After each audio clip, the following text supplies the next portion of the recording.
all know how to do a beginning, middle, and end, reminding ourselves of that, and then coming back to you need to give enough detail because you live inside your job every single day.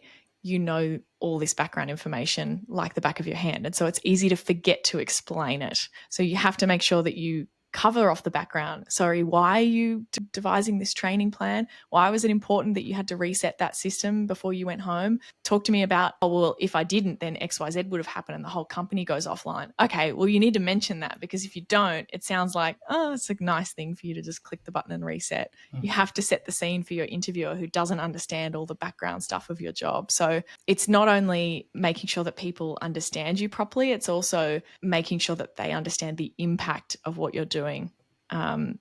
It's the most effective way to communicate. Hello and welcome to the Brand My Career podcast. I'm your host, Alex Cuttiford, and I'm so glad you're joining me today. My goal is to help you take ownership of your career, find your people through personal branding and networking, and take career-enhancing action. Managing your life and career can be hard. That's why every fortnight I'll be releasing an episode where I interview a diverse range of guests that will help you find clarity and build confidence in your career. Let's get into it. Well, welcome back to another episode of the Brand My Career podcast. Now, today's a special episode because I do have Sarah and Emma, the sisters that are the podcast hosts of Interview Boss. And they have personally helped me and my wife with our interviews throughout the years. So thank you so much for being on the show. Thanks for having us, Alex. We're excited to be here. And an Interview Boss alumni. How good is that? Yeah, pretty special. Yeah, very special. Now, I have it on good authority that Sarah is the brains and Emma is the banter. Is that correct? Yeah. Correct. Something like that. Emma resisted that, I think, at first when we put it up on the website. And I think now she's just embraced it. Yep. I'm just here for the laughs, comedic relief, and that's about it. I mean, I give good advice, but if it was just me, it would be so serious and dry. And like, I can bounce off Emma really well. Like, Emma's smart and I'm funny, like both the other way. It's just that we would both get stuck in our, normal trains if it wasn't for bouncing off each other. And we have the sister banter where we bicker as well. It's fun. Yeah, exactly. No, it's handy. It's something about your siblings. This brings out a whole other element of yourself, I think.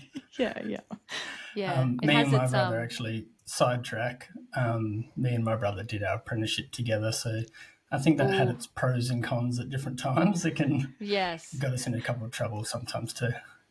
I bet. There's sometimes Sarah will call me and I'm calling for a sister chat, and then she brings up the podcast or work, and I'm like, no, I'm calling as a sister. Like, I don't want to talk about it. Leave me alone. Non-work I'm just trying mode. to enjoy my day. And then our poor editor, shout out to Cyril, has to cut out so many of our little mid-recording arguments to be like, I'm like, Emma, what did you say that for? And then we're like, back to the show. Cyril could blackmail us by releasing our fights to the world. Yeah. They don't get as long as well as you think. Yeah, the outcuts could be juicy. So you two have been nominated for some awards. So you're in the Australian Podcast Awards and you've made it to the finalists for Education and Business. How are you feeling about that? Incredible. It was so exciting. We entered in our very first ever year when we were super green, and we went for the category of like best new podcast, and that didn't go anywhere. And then we gave it a rest for 2 years because just between working full time, balancing it on the side, all the work that goes into uploading and trying to maintain weekly posting, by the time they send that dreaded email that's like, hey, round up 3 minutes of audio from 4 different episodes, and it has to be time-stamped and submit your cover photo. That all just felt too much. But this year I was feeling good, and I was like, no, we're doing it. We're doing this. I went through the grudge of, going through all the audio, submitted it. And at the end, I felt like it was really strong and confident. Yeah. And so it was good validation to get that finalist nomination. And yeah, we're excited to just get in the same room as the people in our industry. We just record remotely at home, and we don't have a cool co-working space. We're not really ever rubbing shoulders with other people in the industry. So yeah, we're so looking forward to getting there and meeting people. Yep. Full credit to Emma for telling us that we need to apply. I was like, oh, I don't know. Are we even in with a chance? You just go through this whole process. But Emma, if you listen to our podcast, you'll know she's the manifester of the two of us. And she said, no, I reckon these are the two categories. And I reckon we're going to be shortlisted and we're going to win. I was stoked with even just one shortlist. So I'm over the moon. Still kind of can't believe that it's real. Very cool. Yeah. Well, yeah, you should be really proud. I know from the outside looking in, like you wouldn't perceive like some of the things that you've just talked about there, like around the, we've tried before and it didn't work and all that. Because for me, it's just like, you guys are constantly popping up the top of Spotify. I see all the beautiful comments that you get on your Shout Me a Coffee, and so make sure you go and shout the girls a coffee after this. But yeah, so for me, I'm just like, you guys are the pros. I feel graced to be in your presence. And so, yeah. It's crazy. It's a big lesson about most of the time. Yeah. It's a big lesson about imposter syndrome, honestly, for people listening, because podcasting in particular is one of those mediums where you're just putting content out. And yes, we can see our downloads, but nobody else can see our downloads. And so if someone's actually listened to our stuff and looked into a little bit, they understand, what we're doing. And we understand how many people's lives we're changing, which is incredible. It gives us that confidence every day. But I'm sure Em can relate to talking about it to someone who hasn't come across us or maybe doesn't even listen to podcasts. And they're like, oh, that's cute. Oh, that's nice. Like it's this little side thing we do. And so it's like, it's hard when we don't have that external thing. Like if you are a YouTube creator or whatever, all the followers and all the views and things like that are that external kind of validation. With podcasting, it's all pretty private to your little community. So it's cool to kind of have that little stamp of like, oh no, we are actually doing something kind of cool. Yeah, absolutely.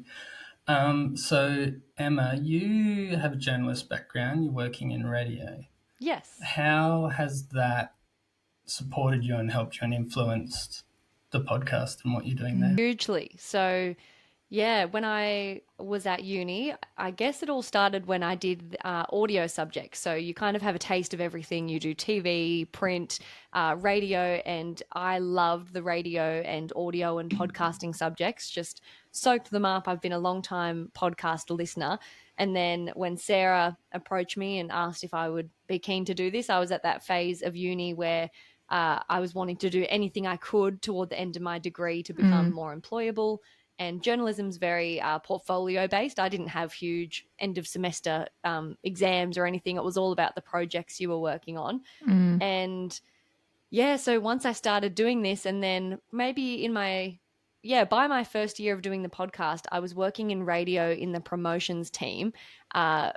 And we are the fun ones who create social media content. And I was on air for small amounts of time. So I would do live crosses from events and things like that back to the station. So I guess just being in the radio industry, I got a good glimpse into content and being engaging and coming across on the microphone. There's a lot of skills in how over the top you actually have to be for the enthusiasm to come through. Yes. Sometimes you would think you're being really electric with your voice, but it sounds super flat.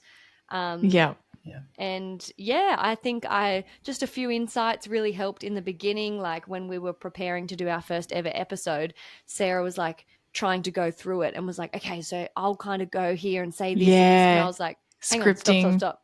We're not doing this. Hit record and let the magic happen, because those were the little things that I'd learned in uni about I guess organic content and how you can't try and replicate something after it's already organically happened. So some really good little insights, but I guess more today being a radio journalist. Yeah, I just know what content lands with people and especially the entertaining stuff. I do a couple of on-air talk breaks with the announcers at work that are like the entertaining sort of segments. So I guess on a micro level, I'm sort of practicing that stuff at work every day, and then bringing elements to the podcast too.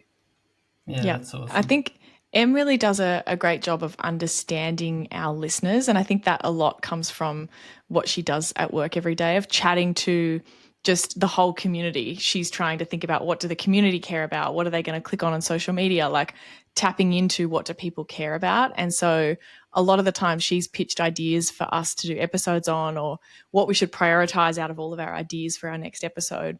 And it really lands quite well with people. I think the listen to this right before you go in was your idea, or to do another version of that. Or there's been a few things where she's like, I think people are misinterpreting this, and I'm reading the DMs and they're talking about this and they've got questions about that. I think we need to come at it from this perspective. And that's something that's really, really valuable, because then I'm able to go, okay, great, I'll sort out what the content we're going to do.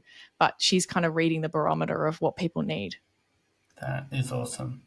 What would you say, Emma, is some of the things, I guess, interests or things that are really landing right at the moment by way of like focus or strategies? In terms of at work as a journalist, or with the podcast? With the podcast. Yeah. A lot of things coming through at the moment seem to be mindset focused. So a lot of the time, Sarah and I tend to think that people need, the hard hitting tips of, this is what you need to do on your resume and do this when you go into your interview. But what we're finding a lot is people are coming to us for the moral support, the conundrum, the freak out, the how do I recover? I've just absolutely bombed it, or things like that. So we're kind of, shifting lately and going, we didn't probably realize when we started just how much people would really rely on and crave that mindset support, the reassurance. Because sometimes we're not changing anything by just telling them like, hey, it's so fine, this is normal. We're not really changing anything, but just hearing that validation seems to do so much for listeners. Yeah, well, and you've established yourselves as an authority in this space now. So I do think it would carry weight coming from you. Like when they hear, oh, it's okay, like it's normal to feel that way. Like you're saying that with some substance. You're not like the uncle next door that hasn't done an interview for 20 years. Going, don't worry about it. And Sarah is the authority figure. She's like the, if she says it, you're fine.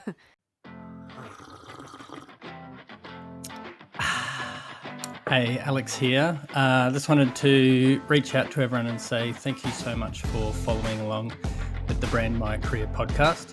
I'm really loving having the conversations that I'm having and bringing this content to people. I want to keep bringing more content to people. I want to bring stories of people's career journey. And one of the ways that I can be doing that is by getting your support.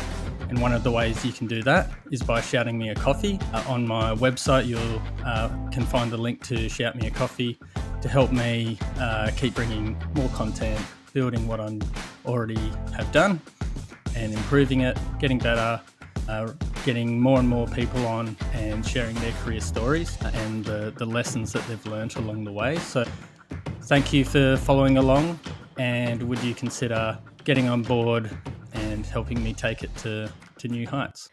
Yeah. And people come to us with these kind of questions where I think even from their perspective, they think that they're looking for a factual answer, but it'll be a question like, I had this interview on this date, and then they said they would get back to me here, and then I've heard this, and then I saw them do this with the job ad. What's going on behind the scenes?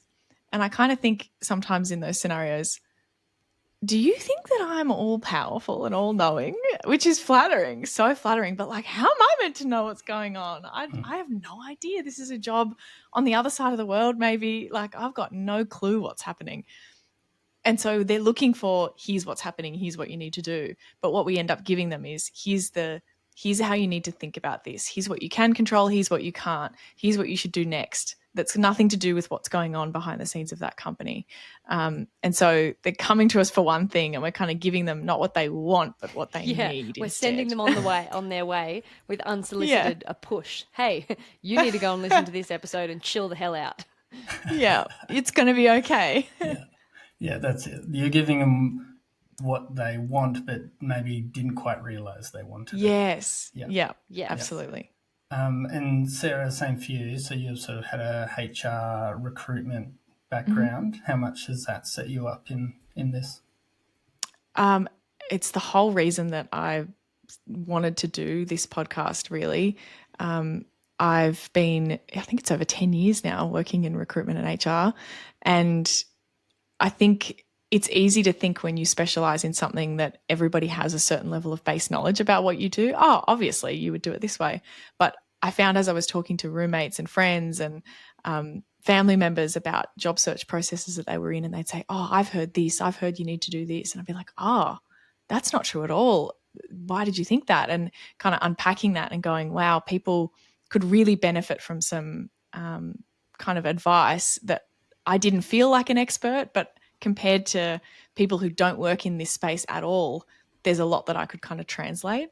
And yeah, it's been all the content and all the inspiration for starting the podcast and kind of getting started came from everything I see at work. And particularly when you're looking after a role and you're recruiting and you're looking at people's resumes, you know that probably some of the resumes that you're looking at, a great person is on the other side of that, but the resume you're looking at doesn't match the role. And it's not that you know that they're great. You just think probably some of these people might be great, but you have to make a decision based on what's in front of you. And I always thought that was such a shame that there was someone out there that was probably great for this role, but I had no possible way to know that because none of the things that I saw were represented correctly. And then in interviews, a similar thing. People who I tried really hard to get good stuff out of them, and they were so terrified or had been given such bad advice that they were using these tactics and techniques to try and deflect what I was trying to do. And I wasn't able to get to the content that I needed in order to make the decision. And I just felt like I really want to help these people do better in the next one, but you kind of can't give, hey, can I give you some advice about what to do next? They don't want to hear that from someone that didn't give them the job. So I just felt like we need to fix the process, and I'm going to have to start something to give people resources to be better, to set themselves up for success. And there's only so much that I could do in my little world of setting people up for success for the roles that I was recruiting for and giving them feedback one-on-one in that way. We wanted to reach more people. So, and I knew if I did a podcast, it would be way too serious. I love the dynamic of when there's a host and someone to bounce off. And Em is being the youngest. I think the youngest, my theory is that you fight a little bit for attention, and so you have to be funnier, you have to be louder, you have to be all those things. And the more elite Em was the perfect procreation, really. Em was the perfect person to invite to do the show with. Yeah. Well, it's a great combo. I think you can see your experience comes through, and I find like the real practical. Because it could really easily get sucked into fact dropping when you because you guys are highly practical. It's like really informative, actionable things, and it's great. Like, but then the combination of you two together still makes it super engaging and really fun to listen to. So, and I wanted to do the behind the scenes with Sarah. So sometimes she'll rattle off a concept that she didn't think would be the thing to focus on. She's just made an offhand comment. And I'm like, whoa, go back to what you just said. And then we unpack that. And there's probably hundreds of listeners nodding along with me being like, yeah, I didn't know what that was either. So I'm the good sample of our audience to help bring Sarah back down so that our advice isn't getting too jargony, because it's easy when you do it every day for someone like Sarah to brush over it and think, but everyone knows that. Yeah. It's like, what's it called? Knowledge bias or, Yeah. You hear that with two experts when they're kind of doing that together. They can kind of get caught up in using language that each other knows, but your audience is kind of a couple of steps behind. Yeah. And I really wanted to focus on the behind the scenes too, because I think recruiters and HR get a really, really bad rap when it comes to recruitment. And I get it. Like, we really, really empathize with listeners who are applying for stuff, not hearing back, and then they're wondering, well, who in this process has actually got my best interests at heart? It's not these people who are rejecting me. If only they gave me a chance. Like, it's very easy to get caught up in all of that and not understand what it's like from the other side. And we work really hard to try and make sure that the message we're delivering is positive, and it's not a bleak, everything is, terrible recruitment is broken. Like, I think that it's so easy to slip into that. And I really don't believe that that is helpful, first of all. But also I don't really believe that that's true. I think there's just some realities of the world that is going to be difficult whenever we're recruiting, and we work with them rather than against them. Yeah, absolutely. A big part of my show has been wanting to have recruiters on and have them share their insights and talk about the behind the scenes of what it's like, what are the challenges for a recruiter and that stuff that you don't get to see. You just see that you didn't get the job. And totally. Yeah. And also, like, I mean, get some recruiters to throw some hiring managers under the bus, honestly, because sometimes they're the bad guy and they make you be the bad guy. And it's like, you know, they said someone has to have a degree. They're not going to have anyone in their team without a degree. And then that's up to the recruiter to be like, well, do I put someone in front of them who doesn't have a degree and just set them up to fail? Or do I try and argue with them? Or do I just do what they want me to do, like, and move on to the next role? Like, all of these things are realities that we deal with. Yeah, the meat in the sandwich of the job seeker and the employer, right? Yes, that's right. Yeah. So what is the number one challenge that you see coming up time and time again when it comes to interviewing? Oh, I think people don't do themselves justice. I think that's probably, like, if I had a kind of motto, a mission of like, what's the thing that I want to change in the world, it's to make sure that everybody has the ability to do themselves justice in an interview. I think it's one thing to have communicated yourself really well and to have talked about all of your skills right, and for that to not be a fit with what they're looking for, or someone else fits better or whatever, that's fine. I think it's a bit of a tragedy when that person was absolutely the right fit for the role, but they weren't able to communicate what they've done before and how they've done it, and so therefore they didn't get the opportunity to kind of be in that role. And I always say, a good interviewer will see through your interview skills. A good interviewer will be able to work out if you're right and not worry about how good at interviews you are, except that we don't always get good interviewers. We mostly get bad interviewers, or people have no idea what they're doing. And that's a whole separate problem of, like, those people aren't set up for success either. So our goal is to kind of set everyone up to succeed, even if you've got a bad interviewer, and to make sure that you can do yourself justice. There's so many people out there that are absolutely incredible at their job, and they won't get hired to do that somewhere else because they can't communicate it properly. It's devastating. Yeah.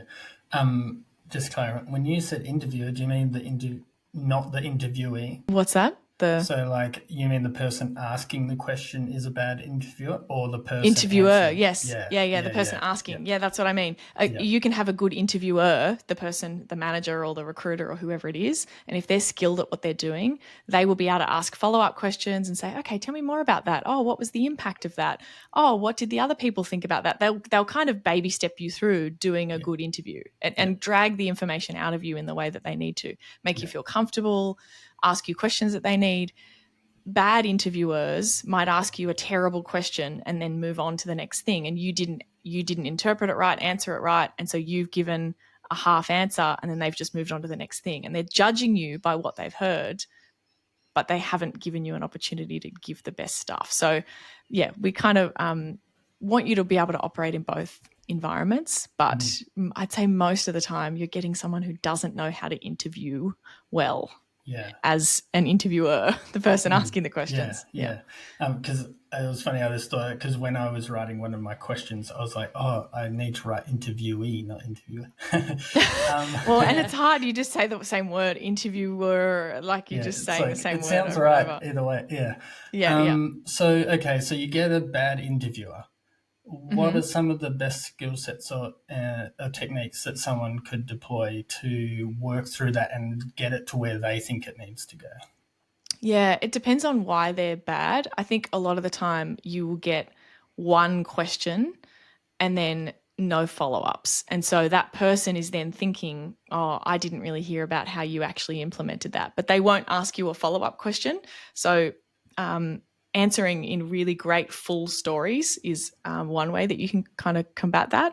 So having a really well-rounded kind of here's the situation, here's what I did, and here's the end result of that story. Preparing that up front is really a really good way to kind of deal with that. But Em, what else is coming to mind for you? Well, definitely that our whole concept of people preparing the wrong way for job interviews. So 99% of people Google common interview questions, what are your Yeah. biggest strengths, weaknesses? And then they try and brainstorm something to match that.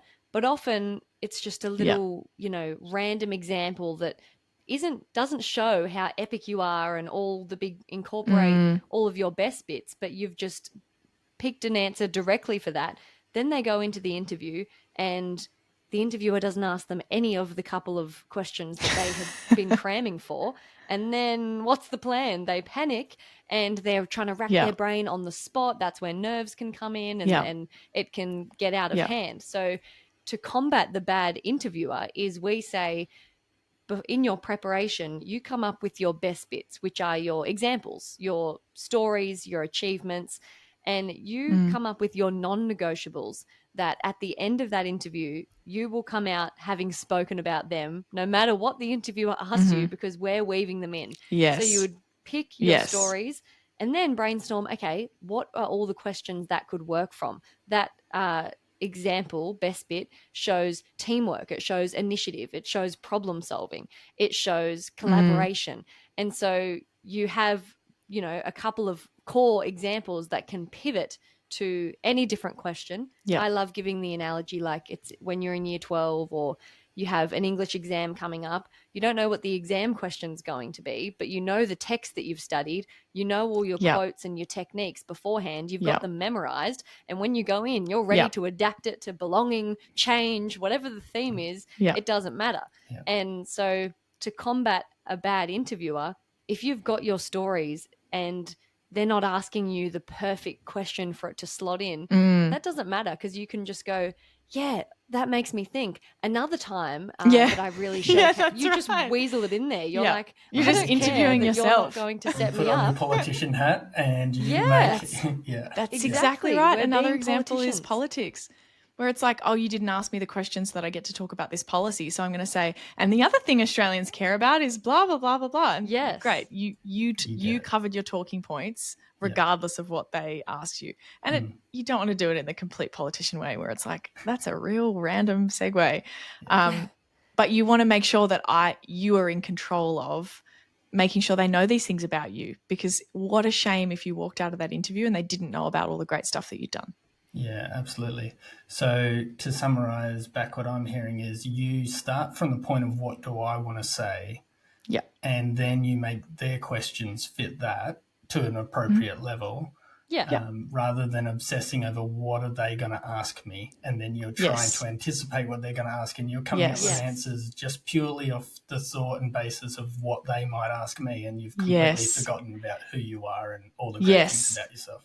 Absolutely. And I think back. Yeah. And I think that comes from a bit of a misconception of seeing the interview question like it has a correct answer, which is absolutely not helped by people online who are like, this is how to answer this question. And I know why people do that. It's because people want to know the answer of how do I answer that question. But if you think that there is an answer, then you're going to be racking your brain for like the best answer for that. The one I always give as an example for this is like a question about conflict. If you brainstorm with conflict in mind, a lot of people will think I have to think about the time in my professional career where I had the most conflict. But that's not what they're asking you. And I had like a bit of a tiff or something. Right, and so they're going to talk about the angriest customer that they've ever dealt with. Well, the angriest customer you've ever dealt with might have just been kicked out of the store and that was the end of the story. There are no skills there. There are no examples of what you've done. There's no actual real achievement at the end of that. It's just the most conflict ever. So you want to think about what are the stories and examples that I want to talk about, and then probably one of them has some kind of little disagreement in it. Great, that's your conflict example. Because what they're asking you for is not to tick a box of tell me about the worst customer ever.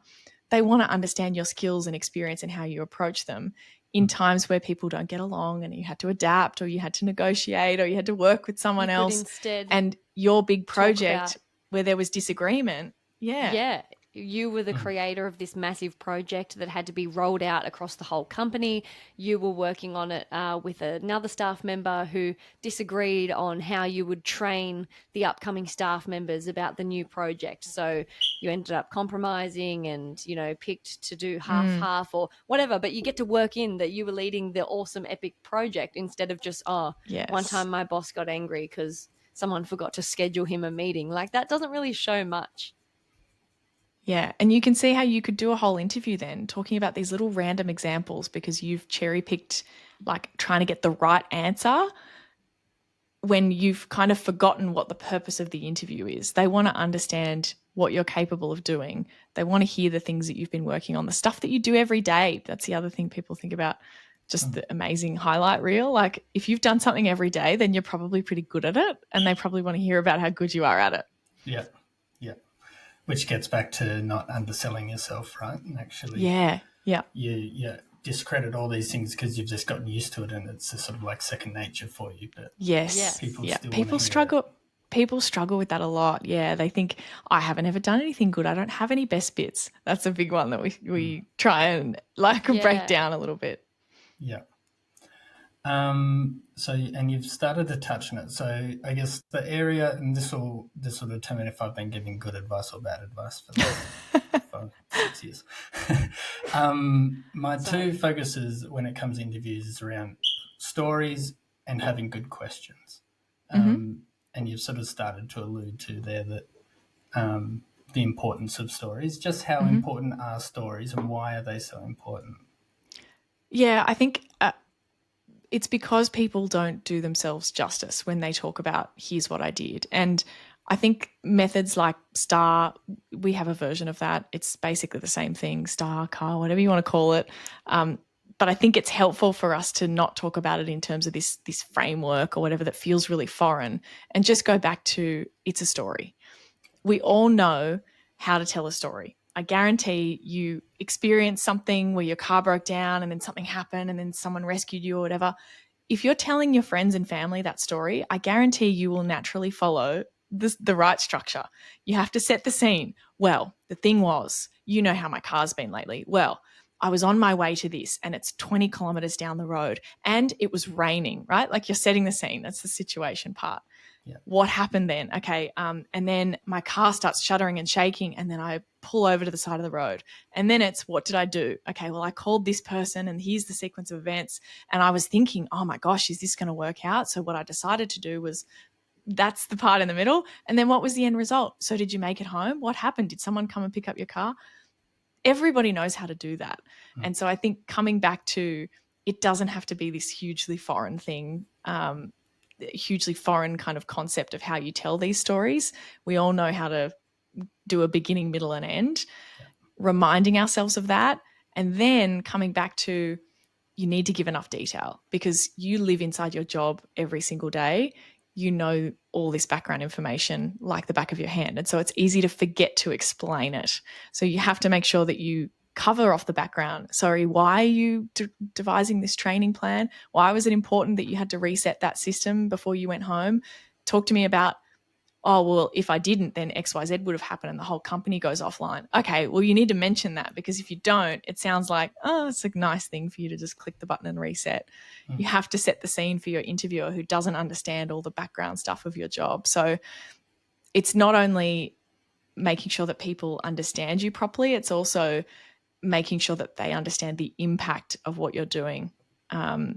It's the most effective way to communicate. Let's say that. In a more simple form, without interview responses, without examples or stories, are just vague and is like, well, how? I don't believe you. Like if I just answered a question and said, yeah, I'm a great communicator. On a daily basis, I communicate multiple times a day with lots of different people and I'm really passionate about communicating. It's what I do, you know, breakfast, lunch, dinner. I'm just always like, okay. Yes. Well, I don't believe you. How? Cool. Show me. So yeah, they're fundamentally important. Totally. And I think some ways I demonstrate that to people sometimes is when I'm chatting to them about a role that they're going for, and it's like some really technical engineering role or something like that, or like a healthcare role. I know nothing about what they do, but if I didn't give examples, I could probably fluff my way through that interview. Like just by knowing like a base level of outsider knowledge. Oh yes, well, it's very important to follow safety protocols because, you know, you've got to make sure that you're referencing, you know, all the legislation and look up the requirements. And I always make sure I study those and follow the processes and fill in all the forms and double check my work. Like, you can say the right stuff, but if you had to say, talk me through exactly how you did that recently, oh, okay, well, I don't think I'm going to be able to make that up properly because I haven't done that. So I think it's helpful to keep that in mind as well, of when you're on the other side, hearing someone say it, someone telling you I can do that, you tend not to believe them because they're in an interview. Of course, they're going to say they can do that. Someone showing you, here's how I've done that before. Okay, now I really believe that you know how to do it, and I can understand some extra skills that you've displayed throughout that process as well. Of thinking ahead, of planning, of problem solving, of looping a stakeholder in. There's all these different elements that we get to see when you go down to that level of being specific in a story. Yeah, and you could never get it in a list of all the things. And yes, and like I'm still invested in that car crash story. You know, like it's memorable. right? It sticks with you. But if they have this, because you can imagine it. You might have liked it at the time, but then you walk away and you go talk to the hiring manager, and they're like, "Oh, so tell me about them." And then you're like, what, you just that rattle off a list, but the person that had stories, like, you can then easily recall that story to the decision maker as well, and there's that emotional buy into it all. Yeah, completely. And there's a time and place for listing things. Like sometimes there might be technical questions that you might get, and it might say, "Oh, Sarah, what podcasting software are you familiar with using?" Right. Well, I don't need to tell a story for that. I can just list out the ones because they're asking me a very basic kind of technical question on what do you use. Great. I can just list them all. But when it's tell me about your communication skills or tell me about how you use new software, great. Well, the best way to demonstrate that is by telling you about how I've done it before, because there's going to be so much in that. Yeah, absolutely. And it was funny because I found thinking about the STAR method and stuff, I've always found those sorts of things, like I get a bit too lost in it all if I try and overanalyze it, whereas for me, stories was always natural, so that's what the story's gone with. And it was funny. And the S and the T, I just always say, like, what's the T and the S? Like, I don't understand. It just, if you do the situation properly, you'll cover what you were meant to do. Like, I just never got the difference between them. Yeah. And in my most recent job interview that I got, thankfully, but then afterwards, so after I got the job, I asked for feedback. Why was it that I was successful for the role? And one of her main feedback was, you did the STAR method really well. Nice. And I didn't break her heart to her that it's like, actually, I don't do the STAR method. I just tell stories. Yeah, but if you tell me stories, same impact. you're going to tick off everything that would be covered in STAR. Yeah. Exactly. And I think a note on feedback, I don't know what your thoughts are on this, Alex, and how you kind of think about this, but I don't think asking for feedback is very helpful for people. And I've always thought that, but it's just the last few things that I've heard, like I'm getting more and more sure of that position, because I think most people don't really know why they made that decision, and they can't really unpack exactly what it was, because it's a whole person. It's everything. It's the way they act, the way they dress, combined with all the other parts of what they've done and their experience and how they communicated and their stories. And so sure, you can say to someone, "Oh, you waffled on too long." Sure, that might be a very small piece of actionable feedback. But in terms of why did you choose that human over that human? It's kind of like saying, why did you choose your current partner? Like, you can't point to one thing, can you? And be like, oh, they needed to be this. Like, it doesn't work like that. Yeah. You're comparing a whole human to someone else. My wife asks me that all the time, and I need to have a good answer for it. Smart man. I think my views on it are still always ask for feedback. But just don't feel like you have to take it all on. Just if you think there's something there to reflect on further, do it. If you think you can let it through to the keeper, let it through, and don't think about it again. But it's always good to do it, just even as an exercise of well, particularly if it's someone you're now working with, well, now you're just having Totally. conversations Yeah. and you're starting to connect Yeah. with them, and Yeah. it just opens up dialogue, and they can hear and see how you take feedback. Yeah. And if you didn't get a job and you call for feedback, and on the jobs I recently applied for, one I got and turned down, one I didn't get, one I got and took. The one I didn't get, called, got some feedback, and it's just an opportunity. You keep an open relationship. They now know that you can take rejection and if you've kept the door open for if you needed to. Totally. To try and again, it's a good clarification. We do encourage people to reach out and get feedback for sure. I just also see people twisting themselves in knots trying to implement some random bit of feedback that they got that was probably just a hiring manager wanting to try and be helpful and give you something concrete, but there wasn't really anything concrete. And we do all these examples of like two incredible candidates who just have slightly different ways that they go about stuff. You don't want to tell the other one to be more like the other one. Like, they're just different. And for the next role, that thing that made you not get that first one is going to be the thing that gets you the second role. So it's more about the implementing of the feedback, I think. Like, definitely go and get it. But I'd also love for people to, this is a crazy idea to throw out there, I'd love for people to say to inside their organization, when a manager that's not their manager hires someone for their company, go and ask that manager, why did you hire that candidate compared to the other candidates that interviewed? Like, completely nothing to do with you. Ask them how they made that decision. I think that'll give you more insight into the hiring process than asking about your own feedback, because it's largely I just think people aren't going to give you the true answer. How do you sum up a vibe? Well, and it's also like, oh, well, we have this much budget. And so, thinking about the team, we've got 2 vacant roles. And so if I spend this much on this person's salary, they're more senior. But then if I go more junior, then blah, blah, blah. And then this person can do this thing as well, which we're looking to do later on. Like, there's so much to that process. Yeah. And I don't think you're ever going to be told that as an external candidate. That's all. Yeah, because it's more about, the mindset that the interviewer and the decision makers are in. And understanding that a bit can just help you in the background. Like, again, it's like anything, don't overanalyze and think, I don't want to say that because they might be thinking about budgets or whatever. Exactly. It's like, I'm going to hold back on sharing the great ideas that I have because they're going to freak out about their budget and how they can't do it. Yeah. Like, and it's like, because the same thing that you don't want to say in that interview will be the thing that gets you the next job. Like, and if you keep tying yourself up in, I don't want to do that, I don't want to do that, you end up becoming generic buzzword, I don't give any specifics. And they're the people who I told you about when I try and go, okay, tell me more about that. They're so hesitant and they don't want to say anything wrong. And so I can't break through. And then I go, I didn't get anything out of you. I can't hire you. So I noticed on your website you've got a resignation letter template. Yeah.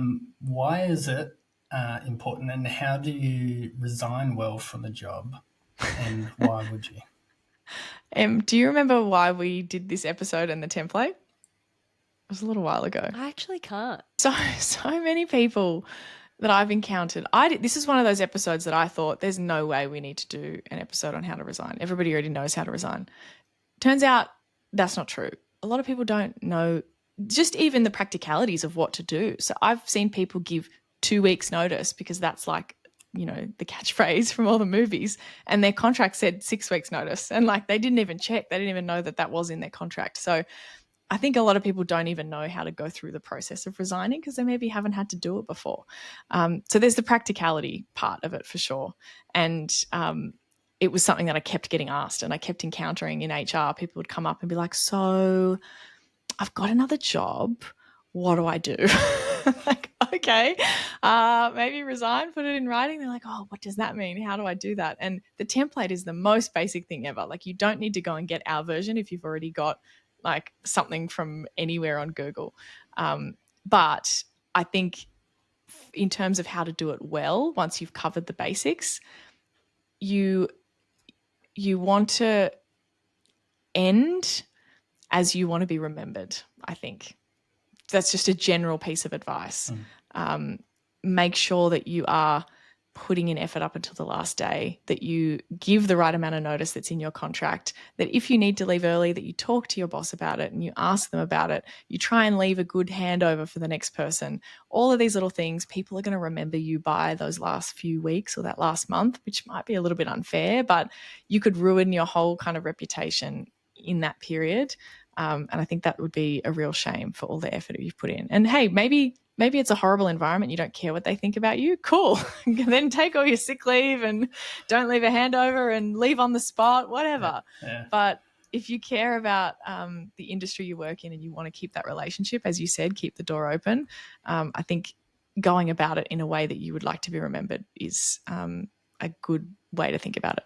Yeah, absolutely. That's really good. Well, I was just on the phone to my old boss today. And I left almost 12 months ago. So the big thing for me on leaving well was wanting to make sure that, you're then building a network rather than moving into a new one and having to start over again. And I was about to move from Bathurst in the Central West to Newcastle and know no one. And so it was all about, for me, building on my network, not walking into a black hole. And so, having them. And so things pop up, you touch base. And I actually texted her today because I had seen there was some contracts and stuff of programs we'd been delivering. We're going up to tender and stuff. So I touched base. I was like, hey, how's that going for you and stuff? And I did have to break her heart a bit. She got excited. She thought, oh, maybe Alex is coming back. So. Maybe he wants to move back. Yeah.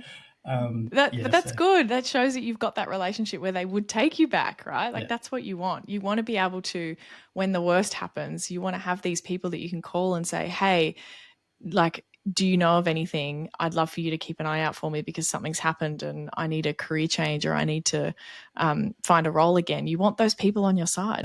So now I've got a final question for you both. So I want to see if I have managed to find a question that you haven't got yet, or you've probably already got. So when I took the job I'm in now, a federal government role, it was a non-ongoing contract, so it was a 18-month contract. And now the role is becoming permanent, which means I have to reapply for my job. What would be your advice to someone going into an interview for the job they already have? This is a good one. First of all, I hate that. It's just so annoying, isn't it? Just go in and say, please refer to the past 12 months. Thank you. It's just the hoop jumping with government. Anyway, with that aside, I do think there is a positive in having to interview every now and then, because you do get people who have been promoted their whole career internally and they've moved around and whatever, and they've actually never had to interview. And then one day comes when they do have to interview and it's the first time in 15 years and they're terrified. So I do like to make sure that people are being interviewed for promotions and things like that, just to have that skill be current. So maybe we'll just choose to see it as a positive that you get to keep your interview skills current. But I wouldn't encourage you to do really much very differently, to be honest. And I think that's where people get in their head around, oh, but I'm already doing this. What's different? I don't think anything should be different, with the exception of obviously your boss might be in the room. They literally know you. Like, it might be a bit weird to be telling stories about stuff that you've done and they're sitting there, but you still need to tell the stories of the things that you've done, even though your boss already knows them. Does that kind of make sense? Like, the difference is maybe that it feels different, not anything about what you should do differently in the interview. I think you should approach it the same way that you would if you were applying for your job freshly, except you've got examples about what's going on and what you've done. Like, I would probably use a lot of examples from your current role from the past however long. But I would also include some stuff, and particularly in your intro, if they give you like a tell us about yourself kind of thing, I would remind them of the things that you used to do previously as well, because sometimes even your current boss might have forgotten about those things. And so it's helpful to remind them, well, I had this previous career and I did these things before I started here. And now that I've been here, I've done X, Y, Z. What are the things that you are worried about or concerned about or thinking about most in terms of with that interviewing for the job you have? I've done the interview and it went okay. But in terms of the things that I was going through my head was I was starting to think, oh, am I coming from the angle of I'm defending my role, of saying this is why you should keep me, like not in an aggressive way, but this is why you should stick with me? Or should I just treat it like a normal interview, coming in, share the stories, and just back yourself in to sort of go, I got the job before, why would I not get it again? I'll do it and again. just share how I always had. But then the thing that I did end up doing differently was I normally rely on questions at the end. And so, and that's where I sort of find I sort of give most benefit, and where you can actually work in a lot of your skills and strengths and mindsets around the way you think and the way you're approaching it and how you could develop and where your focus is. And so, but then I was kind of like, oh, all the questions, and I sort of made a joke of it in the interview of going, oh, look, normally my super strength is my questions, but I feel like that would turn it into a performance review if I ask these questions, given I'm interviewing with my boss right now. And so what I actually ended up doing was a reflection of the last 12 months. And they're saying, I just thought I'd reflect on some of the things that I've learned over the last 12 months and how, for me, regardless of what happened, that I felt like it had been a real success for me because I had taken the job because I wanted to learn about all kind of aspects that the role entails. And so for me, I was just sort of gave that reflection on what I'd learned and the challenges that I'd overcome. And so that was sort of like a good moment for me to sort of get to reflect back. It, I think, connected emotionally with the interviewers and also demonstrates, oh, yeah, like, oh, man, you guys have achieved a lot this last year. Yeah, so that was a thing that I went with over. It's a little cheeky move instead of, do you have any questions for us? No, but I'd like to reflect on, like, you're just kind of taking the opportunity. It's kind of what we were saying before about, like, I'm going to say what I want to say, kind of regardless of the opportunity you give me to do that. I kind of like that. Just for, do you ever find out, were there other people interviewing for your role as well? So the way that it went was, and because I'm typically, like me and my boss, we share a calendar. I'm sort of his program officer, so I work alongside him, supporting him in his role. And so I can normally see everything that he's doing, everything that's coming up. I'm scheduling his stuff. Once the recruitment process started, we realized, we can all see everything that they're doing. Yeah. So we had the calendar settings changed. So I couldn't actually see who was meeting with at any given time and stuff. It would just be busy, blocked out. And so that was a thing to navigate. Like, I'm a very optimistic person, and was also in a position of going, like, look, if I don't get this, like, it's not gonna be the end of the world for me, as much as I don't want to go. But it could really mess with your mind. There was sort of thoughts of, like, I could have let the thoughts come in of, like, is this, like, degrading? Feeling like you're sort of being made to, like, dance for me, like, ask for your job back, sort of thing. But I actually appreciate the integrity component to it. Well, and I think it's part of that coming back to what's going on behind the scenes, right? Because typically in those kinds of environments, it is government or it is some kind of regulated environment, and there's some kind of policy that they have. Whenever there's a permanent role, they have to give people the opportunity, either internally or externally, to apply for it. Your boss may desperately want to give the job just to you and just, like, convert you to permanent and just move on. And in private sector, that's exactly what you do. You'd be like, are we making him permanent? Yep, great. Here's a new contract. Like, there'd be no process. But they have to go through this process, and they are forced to do the process that they need to do. And so sometimes I think that's helpful for people to reframe in those environments is you just need to give them what they need in order to do what they already want to do. If you do terribly in the interview, your boss wants to try and give you the job, but they can't, because when they look on paper at all the other people, you did the worst out of everyone, and how are they going to justify that you should stay in the role? So you just need to give them to tick the boxes, to do the thing, to make sure that you've come up with enough so that they can make the case of, yep, out of all these 3 people we met, they were all really strong. Alex had this example, which was really relevant, and that's why we're going to justify, making him permanent. And I think the other part of it is people will say, oh, it's not based on, your work in the role. It's even if you're transferring internally. Oh, it's just based on the interview. It's not, we're not factoring in what you've done here. Well, even if they say that, that's kind of BS, because it's not your human reputation, nature. Yeah. exactly, your reputation and all of their feelings and thoughts about you up until that point are absolutely factoring into the decision. And that should be a calming, reassuring kind of feeling of knowing that it's not just about the interview. You have to do enough so that they can tick the boxes, as I kind of said, but absolutely everything you've achieved up until that point is a factor, even if it's just subconsciously. And I think that should give people some comfort on knowing that their reputation is working for them as well. Absolutely. Sarah, Emma, it's been an absolute pleasure. Feel really grateful to have had you on. How can people find you? How can people get in touch and follow along with what you're doing? Yeah, we're on Instagram at Interview Boss. We're on Facebook as well. You can head to our website, which is just interviewboss.com.au. We have heaps of free resources that people can download, including resume, cover letter, resignation templates, like you mentioned. We have jobs interview question databases, heaps of free resources that you can check out there. And then Sarah also, of course, offers one-on-one interview coaching sessions, or we have the Interview Academy, a course that helps people go step by step through preparing for an interview for those that sort of want a bit more structure instead of just being sent off on their merry way. But otherwise, podcast is free everywhere you get any other podcast. Yep. Wherever you're listening to this, go and search Interview Boss and follow along.